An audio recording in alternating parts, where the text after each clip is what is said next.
নমস্কার, পম্পা রান্নাঘরে আপনাদের স্বাগত। চলে এসেছি একটি নতুন রেসিপি নিয়ে, মায়াপুরের সেই ময়দার ছানাকারি রেসিপি। চলুন দেখে নেওয়া যাক। আমি এখানে 1 কিলো ময়দা নিয়েছি। কিচ্ছু দেবো না, শুধু একটু নুন দেবো। আমি পরিমাণ মতো একটু নুন দিলাম। নুন দিয়ে আমি জল দিয়ে এটাকে মাখাবো। অল্প অল্প জল দিয়ে মাখাবেন, একসাথে একেবারে জল দিয়ে দেবেন না।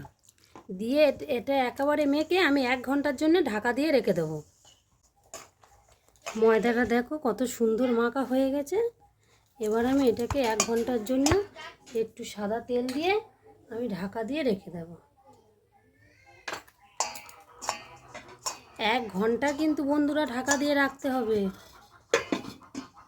ময়দার ছানাকারি রেসিপির জন্য নিয়েছি লঙ্কার গুঁড়ো, হলুদ গুঁড়ো, কালো জিরে, তেজপাতা, শুকনো লঙ্কা, তেল, লাল গরম মশলার কাশ্মীরি লঙ্কার গুঁড়ো, চিনি গুঁড়ো, জিরের গুঁড়ো, কাজু, পোস্ত, টমেটো, কাঁচা লঙ্কা, আদা একটা নিয়েছি, আলু, লবণ। আলুটা এবার কেটে নেবো। আমি আলুটা দিয়ে তরকারি করব। এই 1 ঘন্টার মধ্যে আমি আদা, কাঁচা লঙ্কাটা বেটে নেব।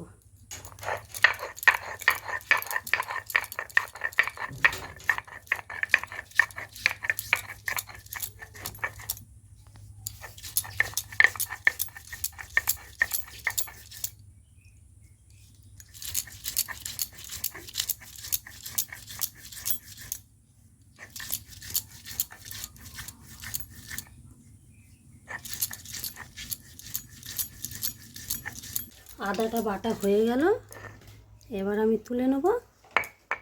তুলে নিয়ে আদাটাকে তুলে নিলাম। এবার আমি কয়েকটা কাজু আর পোস্ত দিয়ে দিলাম। এটা এবার বেটে নেব।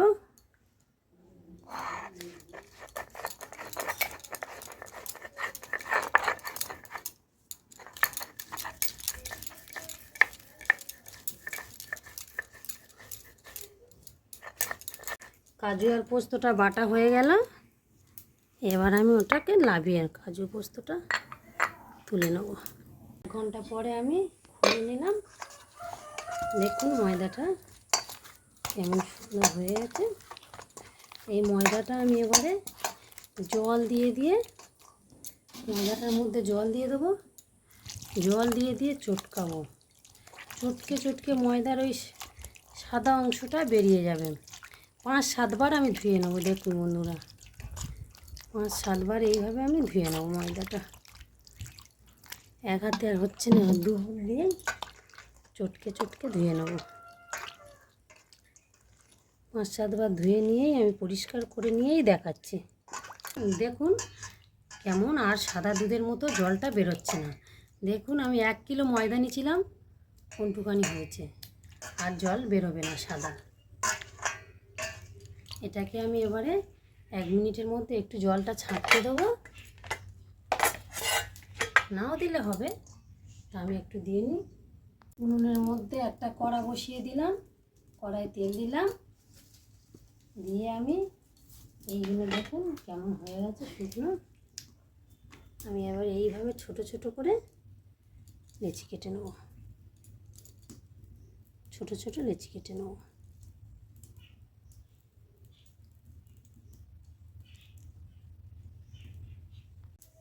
সবগুলো এইভাবে কেটে নিয়েছি।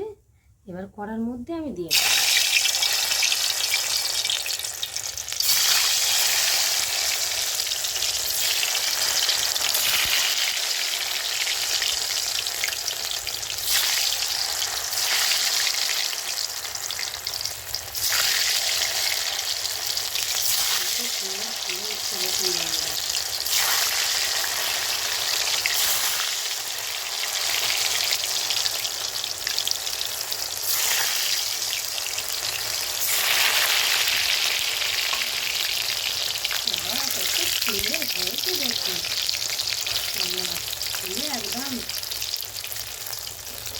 একদম হয়ে গেছে।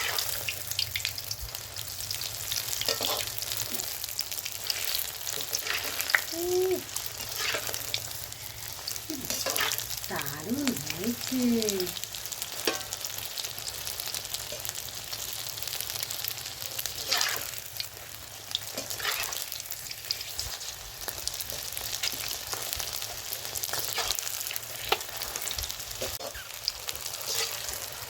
এবারে সবগুলো আমি এইভাবে ভেজে নেব। ফুচকা হয়ে গেছে একদম।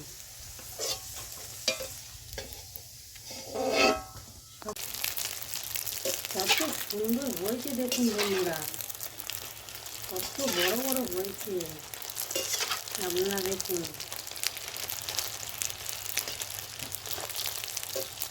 সারা ভর্তি হয়ে যাচ্ছে। তেলের মধ্যে আমি আলুটা ভেজে নেব।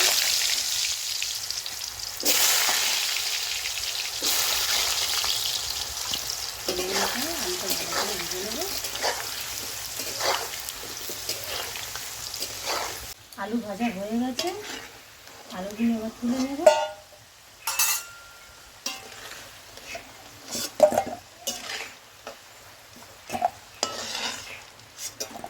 আলুগুলো ভাজা হয়ে গেছে, এতটা তেল লাগবে না, তেলটা একটু তুলে নেব।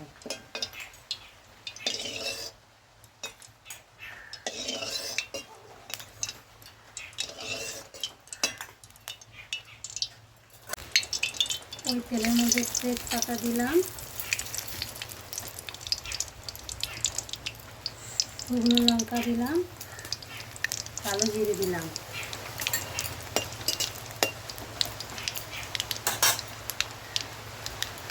টমেটো দিলাম,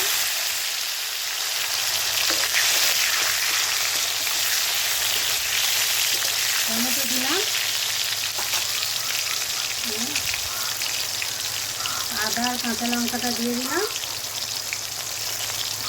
স্বাদ মতো লবণ দিলাম,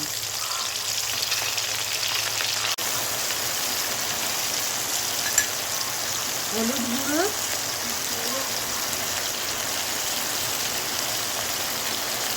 লাল লঙ্কার গুঁড়ো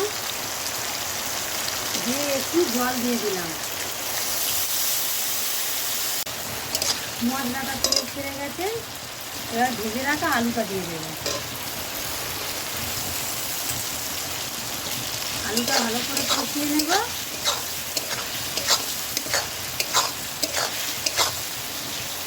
কষিয়ে নিয়ে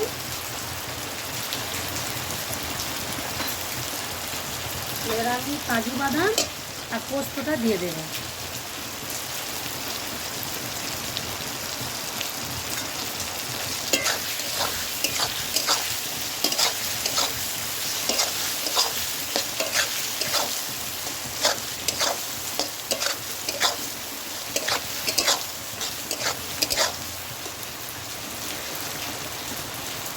এখানে এবার আমি জল দিয়ে দেবো, একটু বেশি জল দেবো, কারণ ওটা ময়দা তো টেনে নেবে জলটা। ফুট ধরলে এবার ময়দা ওইটা দিয়ে দেবো। ফুট ধরে গেছে, এবার এটা ময়দার গোলাটা দিয়ে আমি ঢাকা দেবো। কিছুক্ষণ ঢাকা দিয়ে রেখে দিচ্ছি। ঢাকা দিয়েছিলাম, আমি খুলে নিলাম, দেখো একদম পুরো ভর্তি হয়ে গেছে। আস্তে আস্তে আবার ওটা নরম হচ্ছে।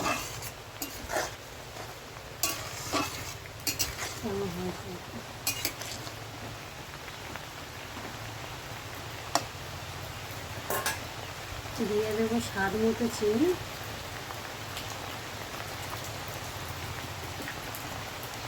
হয়ে গেছে তরকারিটা,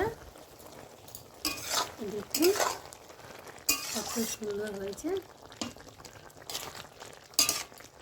এবার আমি একটু গরম মশলা দেব, দিয়ে লাগিয়ে নেব। গরম মশলা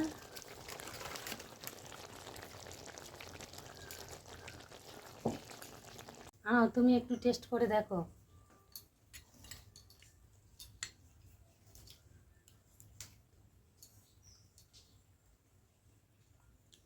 বন্ধুরা হেভি হয়েছে, বাড়িতে করে খাবেন, হেভি টেস্ট হয়েছে। মায়াপুরের ছানা কারি রেসিপিটা আপনাদের ভালো লাগলে আপনারা লাইক কমেন্ট শেয়ার করে দেবেন।